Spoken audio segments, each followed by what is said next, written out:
Yo, what's going on, Taco fam? So here's a video I've been talking about posting for a little while. This is using the Sinful Spoils engine and branded and how they complement each other and work well.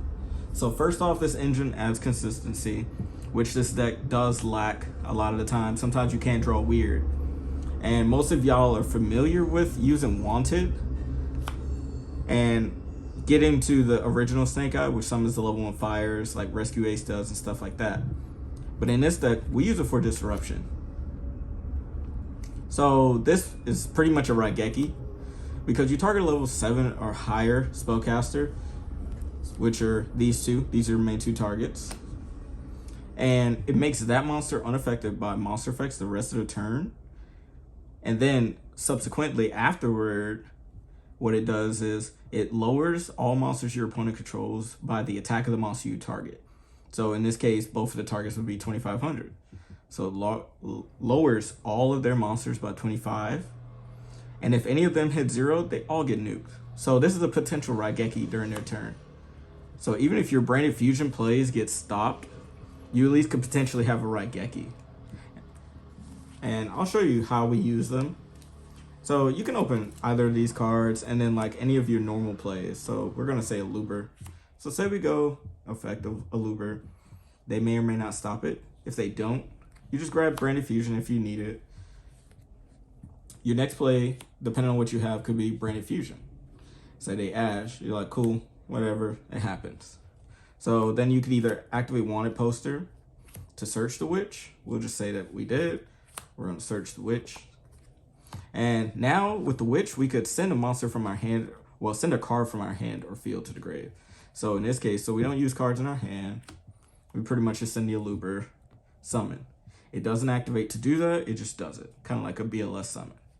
Now on summon, this will set the disruption, sets the Racilla. So worst case, you could have a potential Raigeki during their turn. Yes, you won't get the draw for Wanted this turn, unless you play the other targets. Which, hint, hint, post side, we do play a different target. But now you have this set up at least, a Raigeki, and this pretty much disrupts your opponent. All right, so the next way we use this cards would be with any of these cards. So we have Opening, Droplet, Super Poly, and we also have Cartesia. So the way they interact with all of these cards is actually pretty cool. Because these main three, you can use this during your turn, but to make it cool, if you hard draw Witch or anything like that, you can pretty much use these during their turn, and I'll explain why. And it pretty much means the same thing for each of them. So say during your opponent's turn, you flip it, and you open the Witch, you can send the Witch, summon a Luber or whatever monster you need here. And then, you know, a Luber. So now you could chain link. Do some chain links. So which is cool because if she goes to the grave from hand or field during your opponent's turn, she summons herself back by doing the same thing. So we can go Witch 1, Aluber 2, or the other way around, it doesn't matter. So you can go Aluber 1, Witch 2. It'll send this off so you always get value, and she summons herself back as a blocker, pretty much. And then you still resolve Aluber, getting whatever card you need, so Branded Fusion or something. And then the Witch could pretty much set this during their turn. Granted, it's not as powerful when you do it this way, but you know you're not dying for the most part. You have a chance to survive. And that's pretty much what matters, and it gives you a block. And the same thing applies with Super Poly, because with Super Poly, it's insane. Say you discard a random card, which is going to be her. So say you have the requirements for these two. It doesn't matter which one. I'll use Garura in this instance. Say you have an option in Super Poly. So you go Super Poly, you discard the Witch, and then you summon the Garura using their two monsters. During the new chain, she'll summon herself back, sending the Garura. So you could to set a card. So now you can chain block. So now you can go 1 and then 2 Witch, set this, and then you draw a random card. So we're just gonna say that we have this now in our hand. So that's pretty cool. And being able to like get immediate value off of these cards is really good. Because imagine this Garura play draw you into a hand trap that we know we board into. Like maybe, I don't know, Droll, Nib, or something. So that's pretty cool. Same thing applies with Droplet. Even during their turn, you could send, negate a monster, and then resolution, depending on what you have in your hand, you get to send it.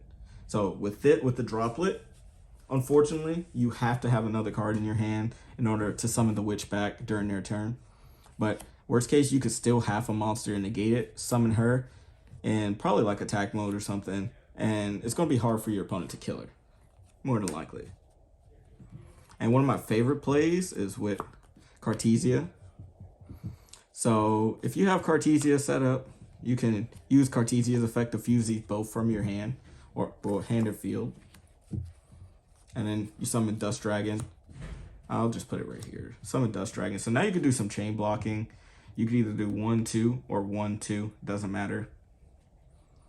You send whatever. Something like, we'll just say Garura, I guess.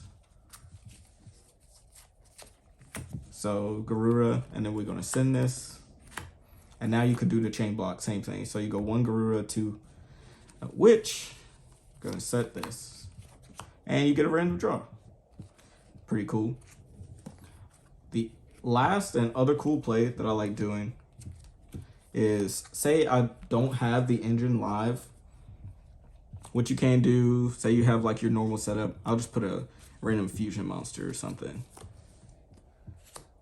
So we'll just say Mirror Jade's here. Say this is your board. You can, and you have, this in your deck. You don't even have to have it in your hand. So you can use Mirror Jade's effect. It doesn't matter what you send, depending on your board state. You could banish a monster, or you can chain directly to it. You can use Cartesia to fuse these two off. Make Gringignol. And now you do the whole thing, you dump. But in this case, we will dump the witch because she meets the requirements for her. So now during their turn, you also have this to summon right back. Send this right off, so you're not trading any other crazy value. And then you set. Boop. You set the Scythe or Rossilla. And then you still have the Gringignol's effect to be able to summon any of the monsters from your deck. So in this case, we'll just, because I have it on hand, you could summon Lulu or you could summon Quinn, because those are the main two targets. So one of these two, depending on the matchup or whatever you need, which is actually pretty cool. But yeah, that's some of the ways that we pretty much use Witch in this deck. And that's what makes it cool, because it makes your deck a little bit more resilient. So even if you do get stopped, you pretty much have more follow-up plays. And let me find it real quick. Typically, we also play this, the Subversion. So this is mainly for whenever you're siding and you know you're going second. This is how you get immediate value out of the Witch. So say you do any of those plays going second, post side, against your opponent, like with the opening. You also have Witch. You could, a Looper's not going to really matter too much here. Like any of these cards that I named and that we talked about and used, you pretty much could send any of them, like with Super Poly. Whatever you discard, that's cool. Going second, you have this. It's not that great, but going first, some of the better plays, like if you do go first, you probably want to set the Scythe. Going second, there's this. So if you do hard open it, it's not the worst thing. So if you go second and they have a full board, you have the option to flip this now. So we're going to say that we ended up setting this. Your opponent doesn't have anything in response on resolution. So now what you can do is use this to target one of their monsters, blanket, and move it to the back row. The reason why I like this, because it helps the Unchained matchup a little bit because of Caesar. And that's why I like it, because this, Caesar can't stop this. So you go effect to set this. They're forced to use their Scribe Dragon. I can't remember the name of the card, but the Unchained card that pops a card on their field and one on the field. So it forces them to do it, and if they don't, you just move the Caesar to the back row, pretty much. So it's good for disruption. So like going first is literally protection. Going second is for board breaking. And that's pretty much what I like about the whole engine altogether. And same thing works in tandem with any of these cards. Because if you open like Witch and Droplet, even going second, like post side, you do your whole play. You know, you put the Witch, you have this set. Then your opponent tries to, I don't know, maybe do something crazy. So we're going to try to prevent that, moving a monster. Or we can move our own monster if we would like. And then Droplet, send off that monster. Since we'll be sending it as a spell, they won't be able to respond with spell cards. As far as I know about the ruling. Because I'm pretty sure Droplet may check in the graveyard what type of card you sent. But as far as I know about the ruling, since you sent it as a continuous spell, it will be considered a spell whenever you send it. And if you do it during their turn, because you did that play, you negate a monster, and then the Witch will summon herself back still. So that's pretty cool.